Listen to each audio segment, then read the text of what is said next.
Welcome to a brief explanation of the Purchases and Revenue sections within ITM Platform. This video is applicable to portfolio managers and project managers. In this video, we will explain the project purchases and revenue and how they work in ITM Platform. The first section we will look at is purchases, which can be found within any project. The purchases section has two subsections: budget accounts and managed purchases. All purchases must be included in the budget account. You have the ability to import purchases from an external file, which can come from, for example, your ERP. The purchases on the file can either update existing purchases on ITM Platform or create new ones, according to the different rules configured. This will be helpful in monitoring the amount of money available to make purchases. For each budget account name, we have the amount, baseline amount, projected amount, actual amount, and last period end close values.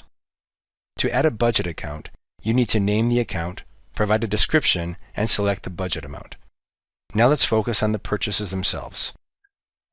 Each individual purchase page has three sections: Manage Purchases, Purchase Projection, and Purchase Actual Amount. There are several pieces of information you can include about a purchase, but you are required to fill in the purchase name, select a budget account to link it to, and choose the current status and status date. By linking a purchase to a budget account, you'll be able to see how much money you have available. You can also view the history of your purchase statuses. In addition to the required information, you can provide a purchase description, select a type of purchase, and select a provider. When you select a provider, you can monitor how much you're paying them. There's also an option to upload documents. If you look at the Purchase Projection subsection, you'll see that you can assign a purchase to be dependent on a task. To link a purchase to a task, select the task you would like to link it to, choose the start date or end date, and set the gap number. If you choose not to link the purchase to a task, you can manually set a due date for the purchase. Below the due date, you have the projected amount. The purchase actual amount can only be filled out if the current status is set on paid. Purchases with a paid status will be added to the actual budget section. Many companies decide to connect their purchases to their procurement system. Next, we will look at the project revenue, which is next to the Purchases tab.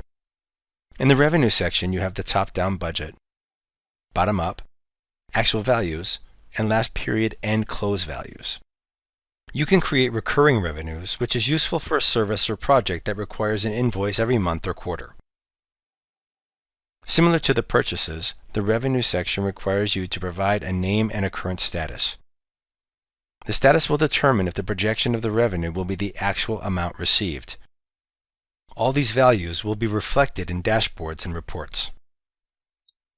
This concludes the brief overview of purchases and revenue.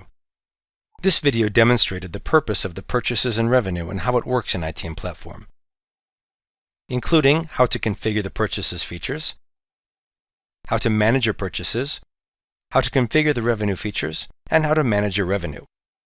If you would like to know more about the features in Platform, please look at our other videos, email support@itmplatform.com, or request a demo directly through our website.